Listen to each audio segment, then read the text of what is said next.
Alright, so we're doing turkey pot pies. I took the turkey that was smoked and separated the meat, took the bones, and put it into a pot.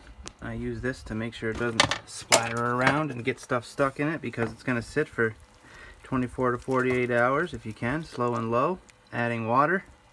This is going to be the liquid that makes our gravy. You can take all your vegetable ends and put it in there with it.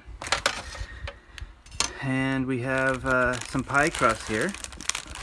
It's okay to use things from the store sometimes, and they're quick and easy and delicious. We got our carrots roasting here, and we have our potatoes, because the carrots and the potatoes are what's going to take the longest. So we pre-cook them a little bit, brown them up a little bit, and then we'll eventually put all this together.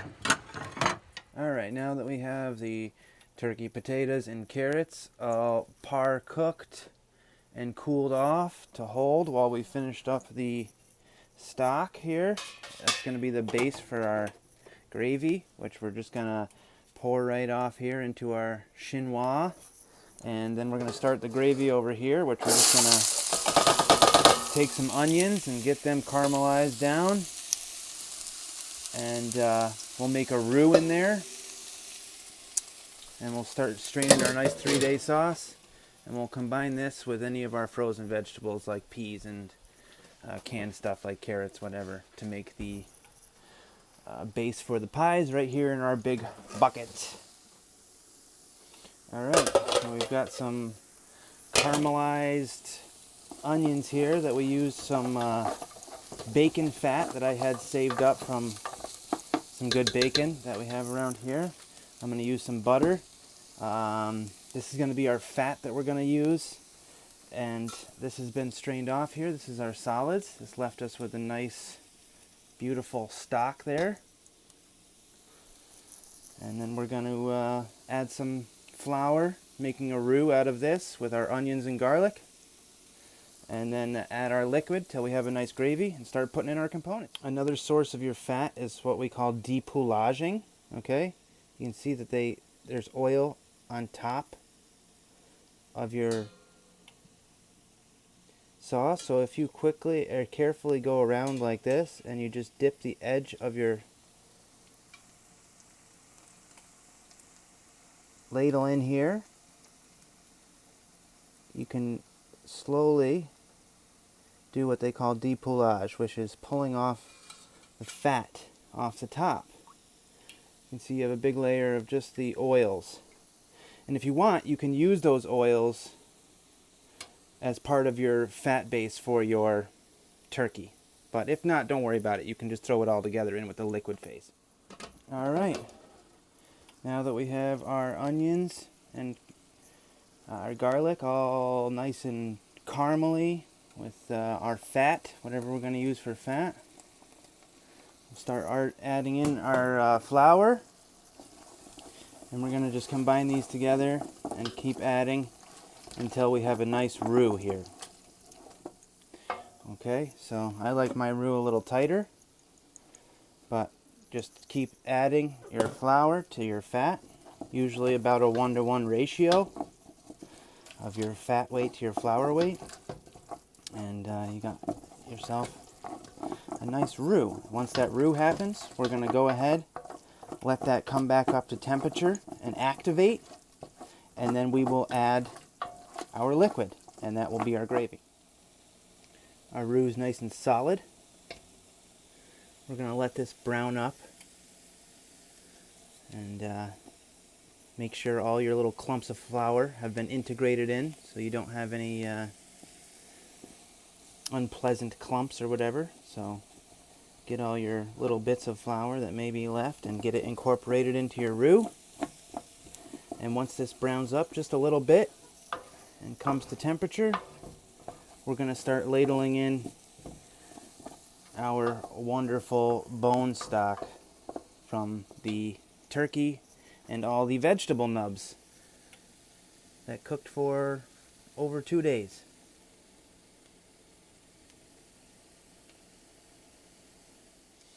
Alright, we got some nice color on here. So what we're going to do is we're going to start incorporating our liquid into our roux. This is going to make our gravy. Okay?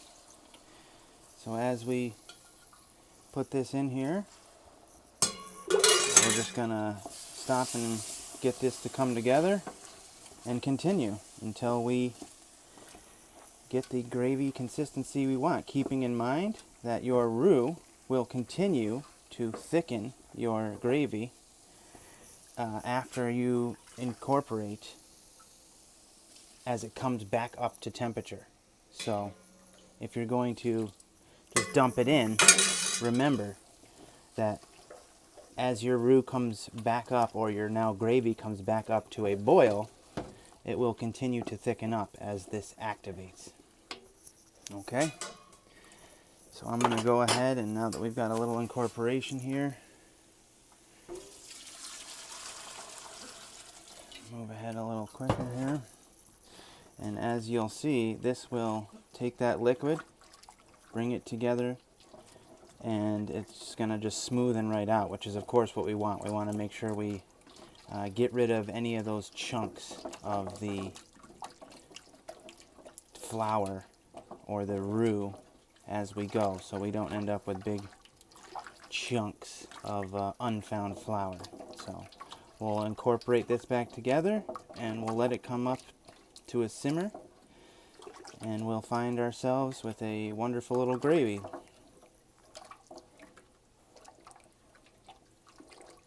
Okay, with everything combined here, I just wanted to show that it does look a little liquidy. So don't worry, because as it comes back up to temperature, that roux is going to activate and thicken this right up, okay? Alright, I added just a little salt and pepper, thyme and sage. You can season any way you like, but as you can see, it hasn't even come to a boil yet. But just the fact that it's about to start simmering, you can see it's already a lot thicker. Alright, we've started to come to a simmer here. We're going to take a little sample for taste testing and viscosity and all that. So it looks nice so far. Good and thick. Good sheen, luster. We're going to bring this down to a simmer and let the whole thing get activated, and we'll be done here, ready to combine everything together. As long as our flavor's on point. Alright, so just a little note, if your gravy is not quite as thick as you would like, just let it simmer, slow and low, till we get to the spot you want. But keep in mind, it will get thicker as it cools, so like I just showed before, take a little ladle and bring some out and test it every now and then.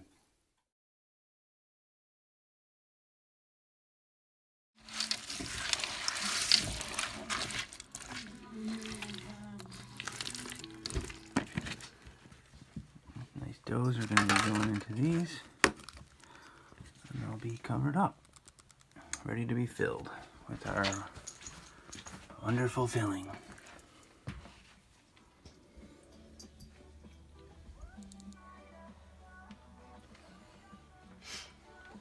And you just cover them, more dough, bake away. Alright, so along with cranberry sauce, I also like a little extra crust, so you can put extra crust on your pies, or just make them classic with a single layer.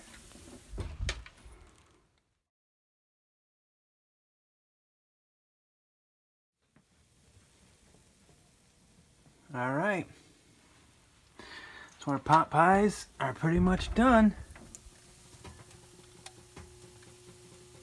I hope you all enjoyed the video. And I hope you all enjoy your pot pies. Much love.